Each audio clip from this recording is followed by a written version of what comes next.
I do. That's I put people on a very high plateau. And so, Haas, if you're watching, this is the expectation that you have to aspire to tomorrow. 2 WCS titles this year, Haas, and at least semifinals at BlizzCon. And otherwise, this was not a successful year and for if you. by the end of 2014 you haven't won 500K, then you are a failure. Then, son, we are disappointed.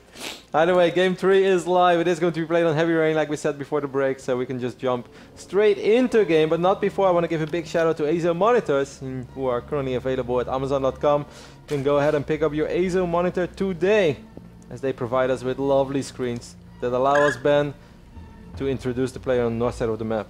And you can do that. I'm happy to do that. He is the Blue Zerg player. He sure looked very good on Frost. His name is Byul. How was that for a compelling intro? Well, it was good. I liked it. I think you can do it again. I think you can step up your game even more.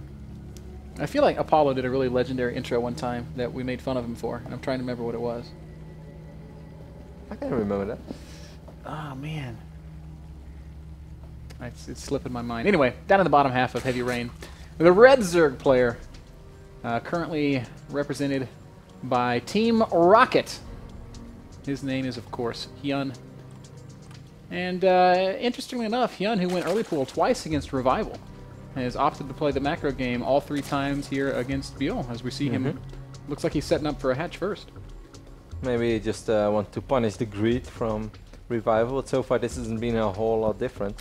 I mean, the second map, Revival was very greedy. The third map, it wasn't all that greedy. It was just good execution by Hyun. Also a good map to go for that build. This time around, we see Hyun playing it a little more safe, Ben, opening up with the 15 pool. Yep, not a hatch first. Nothing wrong with that. Byul will be going hatch first, however. There's a lot of stuff wrong with that. All that greed. Well, it's going to work out well for him in this instance, as there's basically no way to pressure hatch first with a 15 pool. You know, well, before this game truly kicks off, since you're talking about Apollo's intro, there was this funny moment when I Am Brazil. I was casting a game with Sean, and we were talking about, it was a PvT on Daedalus. And like he's doing the intros, and suddenly he looks at me and he starts grinning, and I have no idea what's coming. And then he just like starts explaining the map about how Terran has to worry about the 20 to 25 belt order all-ins that Protoss has. And while he's doing that entire introduction, he's not even looking at the screen. He's only looking at me. And I'm just sitting there shaking my head. I was like, Sean, you freaking troll. Sean's really fun to cast with. He's a character, to say the least. And hashtag hardworking caster, of course. Gas up over here on the south side of the map for Hyun. Well, I believe there is no gas. Actually, there is again. I keep missing extractors go down, Ben. They're hard to see, man. Especially when they're blue, right? Yeah. So right next to the spawning pool, you're like, man, look at this large mutated spawn. Cool. It's a double spawning pool opening. He's not going for an 8 pool or 10 pool or 15 pool. He's going for 2 pool. Not pool on 2 supply. That's just straight up 2 spawning pools. Just kill your first 4 drones, make a pool, and then actually win the game. Oh, that would be Talk about giving yourself a handicap. That would be... You know, Boxer once played a game where he had to kill a couple of his SCVs with his own SCVs and then go on to win the game. But that wasn't a pro game. It was a show match of some kind. I don't remember the details of it. Like, if he would have done it in Pro League, I would have lost my... Boxer also once played a show match against a blind guy. And the rule was Boxer had to be blindfolded. And the blind guy totally owned him. Oh, really? Man, that must be so hard.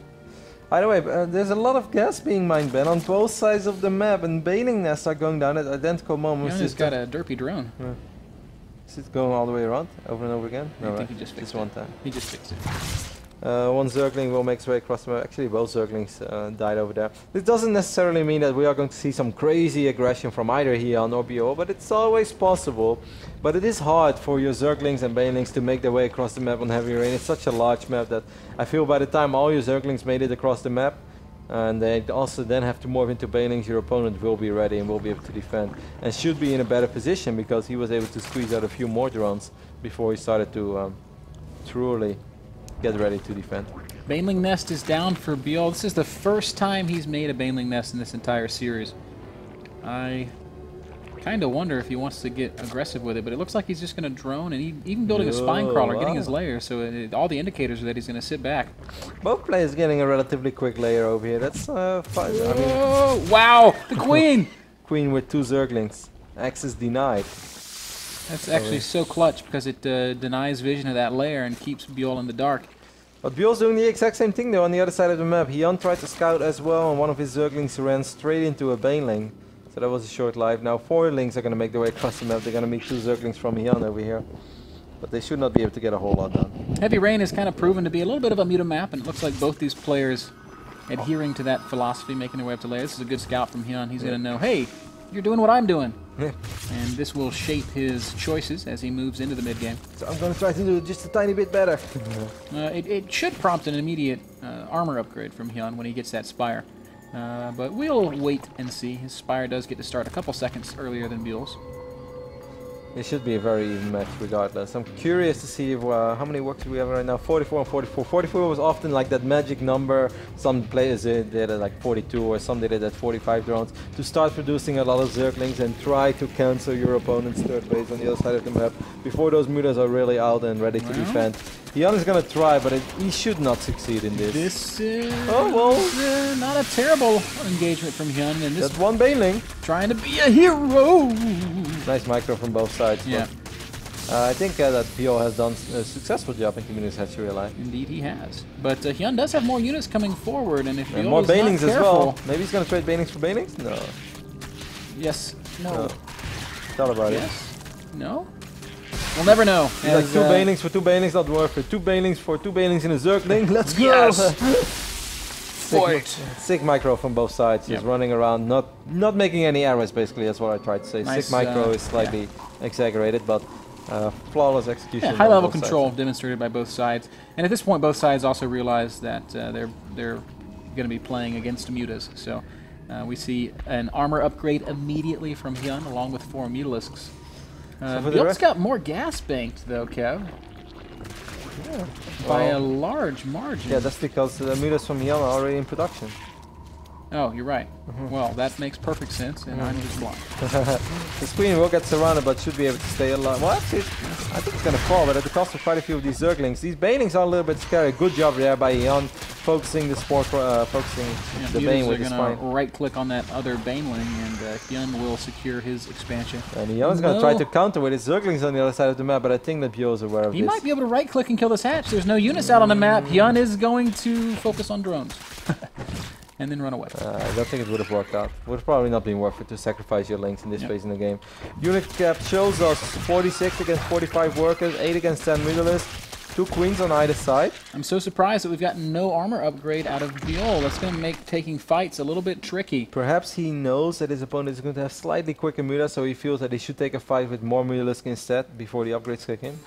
Is that me? Oh, Hyun, you've got to be so careful. You cannot flirt with disaster like this. These mutas are very dangerously positioned. Do we have any defensive Banelings? Not a single Baneling out on the map, and a lot of Zerglings are going for a run by over here. At the same time, the mutalisks are working on the third base of Hyun. But these Zerglings, man, should be able to do some serious work over here. Crazy fight. There's no static D here, and you're right, Kev. Maybe Byul does realize that he could take a fight with better numbers, but Hyun's got enough mutas to actually hold the line. He's got more mutas hatching, and Byul, actually, I'm the one that makes the mistake. Byul actually has to retreat after losing a lot of mutas. And above all, losing a lot of drones in his natural. Hyun there, perhaps with a game-winning hole, did not lose that muta war. He stabilized, the reinforcements were enough.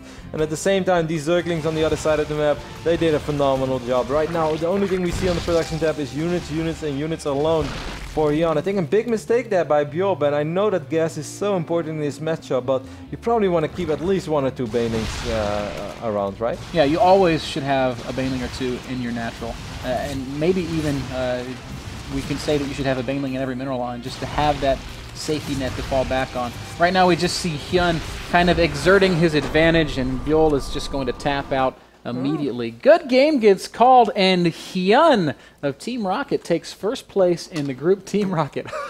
Team Rocket. I didn't even notice it. I was blasting off without a fight. Do you know the entire speech of Team Rocket? Oh, man. No, I don't. To protect the world from devastation. You know, in Dutch, we had our own Team Rocket. They had the Dutch slang. I kind of forgot about it. It was really fun the first 100 episodes of Pokemon. After that, I got really annoying. I was not a big fan of Team Rocket. I was on Team S Sketchum. I just remember Meowth. That's Either right. way, Ben, finish your thoughts. You were on the roll there. You were trying to. I lost it all when I said Team Rocket. You were trying to bring a very important message across. Now all I can do is think about Pokemon. All right, so I guess what Mr. Bitter tried to say is that Dimaga is going. Oh my God! No, this is not working out. Team Rocket is blasting off again. We're going to take a short break, guys. We'll be back with made it to the our round of 16. losers match and perhaps a little bit of analysis. God, words are hard right now. Please play the commercial.